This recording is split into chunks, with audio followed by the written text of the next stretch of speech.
அனைவருக்கும் வணக்கம். இன்னைக்கு ஹிந்து நியூஸ் பேப்பர்ல என்ன இம்பார்ட்டன்ட் நியூஸஸ் இருக்கு அப்படின்னு சொல்லி பார்ப்போம்.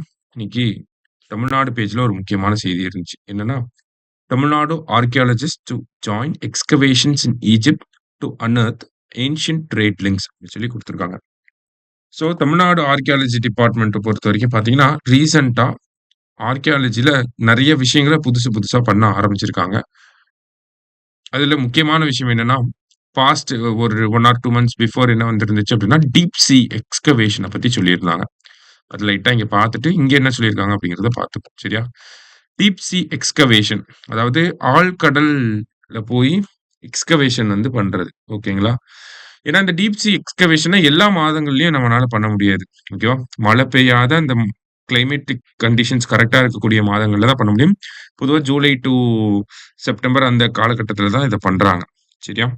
ரீசென்ட்டா எங்க டீப் சி எக்ஸ்கவேஷன் பண்ண ஆரம்பிச்சாங்கன்னா, ஃபர்ஸ்ட்டு மாமல்லபுரம், மகாபலிபுரம் இருக்கு இல்லையா?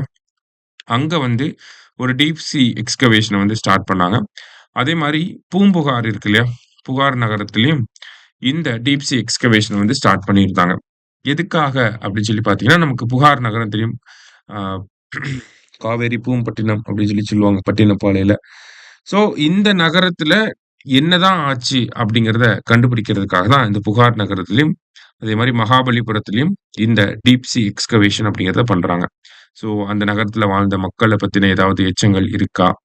அ அங்க இருக்கக்கூடிய பொருட்கள வச்சு அவங்களோட மேரிடைம் கான்டாக்ட் எப்படி இருந்துச்சு? கடல் வழி வணிகம் எப்படி இருந்துச்சு? அ அந்த ஊருடைய இயல்பு எப்படி இருந்துச்சு? இந்த மாரியான விஷயங்கள ஐடென்டிஃபை பண்றதுக்காக தான் இந்த டீப் சி எக்ஸ்கவேஷன் அப்படிங்கிறத பண்ணிக்கிட்டு இருக்காங்க. இது ஆக்சுவலி பார்த்தீங்கன்னா, போன வருஷம் பட்ஜெட்லயும் சொல்லியிருப்பாங்க. இந்த வருஷம் பட்ஜெட்லயுமே வந்து சொல்லியிருப்பாங்க. ஓகேவா? இந்த டீப் சி எக்ஸ்கவேஷன் அப்படிங்கிறத பண்ண போறோம் அப்படின்னு சொல்லி. National institute of ocean technology, Indian maritime university இவங்க எல்லாரும் சேர்ந்து தான் நம்ம தமிழ்நாடு ஆர்க்கியாலஜி டிபார்ட்மெண்ட்டும் சேர்ந்து தான் இத வந்து பண்றாங்க.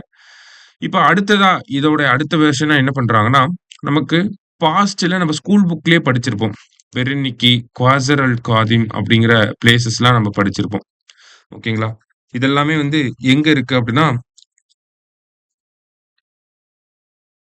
ஆ நமக்கு வந்து red sea coast along the red sea coast நமக்கு வந்து ஈஜிப்த் அப்படிங்கிற இந்த நகரத்தில இருக்கக்கூடிய பிளேஸஸ் தான் பெர்னிக்கி, குவாசர் அல் காதிம் அப்படிங்கிற இந்த பிளேஸஸ்லாம். இங்க அந்த காலத்தில 1990ஸ்ல வந்து எக்ஸ்கவேஷன் பண்றப்ப, நமக்கு தமிழ் பிராமி இன்ஸ்கிரிப்ஷன்ஸ் இருக்கக்கூடிய பானை ஓடுகள் வந்து கிடைச்சிருக்கும். ஓகேங்களா? தமிழ் பிராமி இன்ஸ்கிரிப்ஷன் இருக்கக்கூடிய பானை ஓடுகள்லாம் கிடைச்சிருக்கும். ஸோ அது அந்த ஊர்ல இந்த பெர்னிக்கி, குவாசர் அல் காதிம்ல ஈஜிப்த் நாட்ட சேர்ந்தவங்க என்ன பண்றாங்க அப்படின்னு சொல்லி பார்த்தீங்கன்னா, ஒரு டீம் ஆர்கனைஸ் பண்ணி எக்ஸ்கவேஷன்ஸ ஸ்டார்ட் பண்ண போறாங்க. அதுல தமிழ்நாடு ஆர்க்கியாலஜி டிபார்ட்மெண்ட் சார்பாக 2 பேர வந்து அனுப்பியிருக்காங்க. ஸோ, இப்ப நமக்கு என்ன எக்ஸாம் பாயிண்ட் ஆஃப் வியூல தேவை அப்படின்னு சொல்லி பார்த்தீங்கன்னா, இந்த பெரனிக்கி, குவாசர் அல் காதிம்ல கிடைக்கப்பெற்ற அந்த தமிழ் பிராமி எழுத்துக்கள் பொறிக்கப்பட்ட அந்த பார்ச்மெண்ட்ல என்ன வார்த்தைகள் இருந்துச்சு அப்படிங்கிறத இங்க குடுத்திருக்காங்க. இந்த ஸ்கூல் புக்ல ஒரு விஷயம் இருக்கு. ஆனா ஒரு விஷயம் இல்ல. இப்ப குவாசர் அல் காதிம்ல வந்து பார்த்தீங்கன்னா, நமக்கு கானன், காட்டன் அப்படிங்கிற பெயர்கள் இருக்கக்கூடிய தமிழ் பிராமிகள் எழுத்துக்கள் இருந்துச்சு அப்படிங்கிறத நம்ம 9த் ஸ்கூல் புக்ல குடுத்திருப்பாங்க. ஓகேங்களா? கானன், காட்டன் அப்படிங்கிறது. ஆனா, பெரெனிக்கி அப்படிங்கிற இடத்துல மட்பாண்டங்கள் கிடைச்சது அப்படிங்கிறத குடுத்திருப்பாங்க. 1995ல அதுல என்ன தமிழ் பிராமி டெக்ஸ்ட் இருக்கு அப்படின்னா, கொர்ர பூமன் அப்படிங்கிற இந்த பெயர் பொறிக்கப்பட்டது இருக்கு. நம்ம வந்து அந்த குவான் லாக் வாட் தாய்லாந்து அப்படின்னு அந்த பிளேஸ்ல வந்து பார்த்தீங்கன்னா, ஒரு பெரும்பாட்டன்கள் அப்படிங்கிறத நம்ம பார்த்திருப்போம். ஸ்கூல் புக்ல இருக்கு. அதே மாரி தான் இங்க என்ன பெரெனிக்கில என்ன பேர் இருக்கு அப்படின்னா, கொர்ர பூமன் அப்படிங்கிற இந்த பெயர் இருக்கிறதாக சொல்லியிருக்காங்க. அதனால தான் என்ன பண்றாங்க, அங்க போய் எக்ஸ்கவேஷன்ஸ வந்து மறுபடியும் ரெட் சி கோஸ்ட்ல வந்து ஸ்டார்ட் பண்றாங்க. எதுக்காக அப்டின்னா, நம்மளுடைய பண்டைய காலத்துல என்ன மாதிரியான வணிக உறவுகள் இருந்துச்சு? எகிப்திய அந்த மக்களோட, ரோமானிய பேரரசோட என்ன மாதிரியான வணிக தொடர்புகள் இருந்துச்சு அப்படிங்கிறத கண்டுபிடிக்கிறதுக்காக. சரியா? ஸோ இதுலேருந்து நமக்கு என்ன தேவைன்னா, இந்த பெர்னிக்கில என்ன எழுத்துக்கள் இருந்துச்சு? குவாசரல் காதிம்ல என்ன எழுத்துக்கள் இருந்துச்சு? அப்படிங்கிறத நம்ம தெரிஞ்சு வச்சுக்கணும். அதே மாரி ஸ்கூல் புக் டேட்டாவையும் இதோட லிங்க் பண்ணி படிச்சு வச்சுக்கோங்க. சரியா? ஸோ இன்னைக்கு நியூஸ் பேப்பர்ல இருந்து முக்கியமான விஷயம் இது. மீண்டும் நாளை செய்தித்தாள் வாசிப்பில் சந்திக்கலாம். நன்றி.